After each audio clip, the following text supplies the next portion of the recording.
Aspirin কি সত্যি সবার জন্য?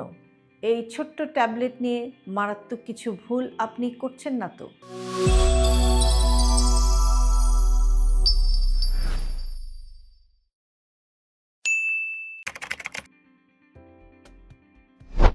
আপনি কি নিয়মিত অ্যাসপিরিন খান? নাকি মাথা ব্যথা, বুক ব্যথা হলেই একটা অ্যাসপিরিন? কখনো কি ভেবে দেখেছেন এই ছোট্ট একটি ট্যাবলেট আপনাকে বাঁচাচ্ছে নাকি চুপচাপ আপনার শরীরের ক্ষতি করছে? আজকের ভিডিওটি খুবই গুরুত্বপূর্ণ, সুতরাং ভিডিওটি না টেনে শেষ পর্যন্ত দেখার চেষ্টা করুন, কারণ অ্যাসপিরিন নিয়ে আজকে আমি এমন কিছু কথা বলার চেষ্টা করব যেগুলো বেশিরভাগ মানুষই জানেন না।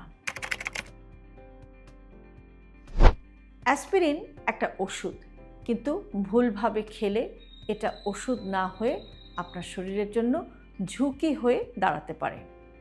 আজকে আমরা খুব সহজ করে বলার চেষ্টা করব অ্যাসপিরিন আসলে কি, কারা খাবেন, কারা খাবেন না, আর কখন এটা বিপজ্জনক হয়ে ওঠে। অ্যাসপিরিন আসলে কি? খুব সহজ করে বললে এটা এমন একটা ওষুধ যা রক্ত জমাট বাঁধা কমায়। এ কারণেই হার্ট অ্যাটাক বা ব্রেন স্ট্রোকের পর অনেক রোগীকে অ্যাসপিরিন দেওয়া হয়। কিন্তু এখানেই একটা বড় ভুল ধারণা আছে। অনেকেই ভাবেন যে হার্টকে ভালো রাখতে হলে প্রতিদিন অ্যাসপিরিন খেতে হবে, কিন্তু বাস্তবে যেটা দেখা যায় সেটা হচ্ছে যে এটা আসলে সবার জন্য একদম ঠিক না। যাদের হার্ট অ্যাটাক হয়েছে, যাদের হার্টে স্টেন্ট বসানো রয়েছে, যাদের ব্রেন স্ট্রোক হয়েছে, এই মানুষগুলোর জন্য অ্যাসপিরিন জীবন বাঁচানো ওষুধ হতে পারে। কিন্তু যাদের কখনো এমন সমস্যা হয়নি তাদের ক্ষেত্রে অ্যাসপিরিন উপকারের চেয়ে ক্ষতি করে বসতে পারে, কারণ অ্যাসপিরিন শুধু রক্ত পাতলা করে না, এটা পাকস্থলীর দেয়ালও কিন্তু দুর্বল করে দেয়। দীর্ঘদিন অ্যাসপিরিন খেলে আপনার গ্যাস্ট্রিক, আলসার, এমনকি পেটে রক্তক্ষরণ এই জাতীয় সমস্যাও কিন্তু হতে পারে।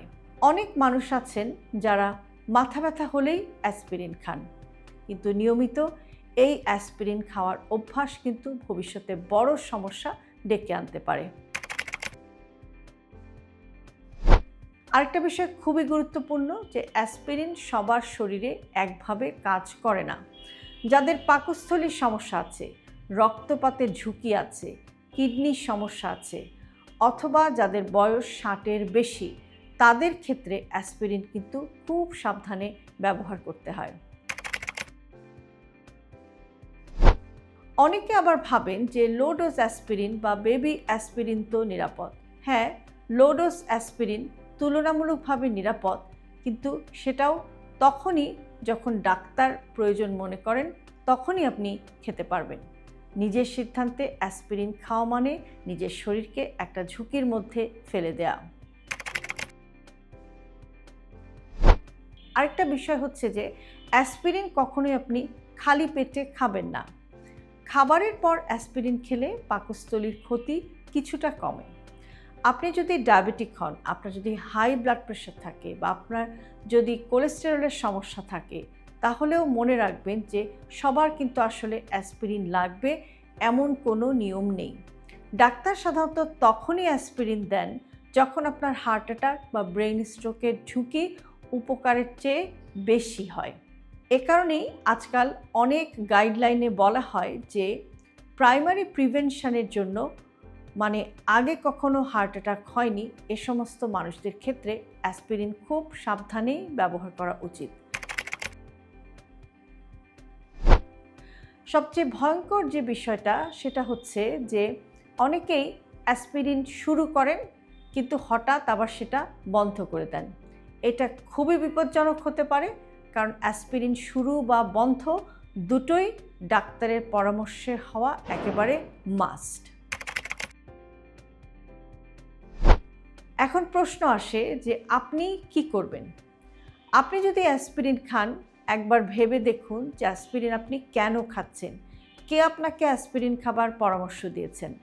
আর যদি কখনোই না খান, তাহলে শুধু অন্য আরেকজন খায় বলে নিজে থেকে খাওয়া শুরু করবেন না। কখন অবশ্যই আপনাকে ডাক্তারের কাছে যেতে হবে? যদি দেখেন যে অ্যাসপিরিন খাওয়ার পর আপনার পেটে ব্যথা, কালো পায়খানা, বমিতে রক্ত আসছে অথবা হঠাৎ আপনি খুব দুর্বল ফিল করছেন, এই লক্ষণগুলো যদি আপনি দেখেন তাহলে দেরি না করে রাইট অ্যাওয়ে ডাক্তারের কাছে চলে যান। অ্যাসপিরিন একটি ছোট ট্যাবলেট, কিন্তু সিদ্ধান্তটা অনেক বড়। ভুল মানুষের হাতে ভুল সময় এটা অনেক বড় বিপদ ডেকে আনতে পারে। এই ভিডিওটা যদি আপনার চোখ খুলে দেয় তাহলে একটা লাইক দিন, শেয়ার করুন, কারণ আপনার শেয়ারটাই কারো বড় ক্ষতি আটকাতে পারে। কমেন্টে লিখুন আপনি কি কখনো নিয়মিত অ্যাসপিরিন খেয়েছেন, ডাক্তারের পরামর্শে নাকি নিজের সিদ্ধান্তে। হেলদি লাইফস্টাইলকে জটিল ভাববেন না।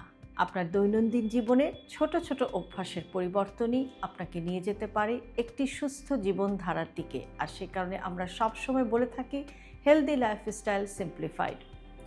আজকের ভিডিওটি যদি আপনাদের কাছে তথ্যবহুল মনে হয় বা ইউজফুল মনে হয় তাহলে অবশ্যই আপনার প্রিয়জনকে পাঠাতে ভুলবেন না। আর এরকম আরও ভিডিও প্রতিদিন পেতে সাবস্ক্রাইব করুন আমাদের ইউটিউব চ্যানেল এবং ফলো করুন আমাদের Facebook page with doctor Shahnaz Chowdhury.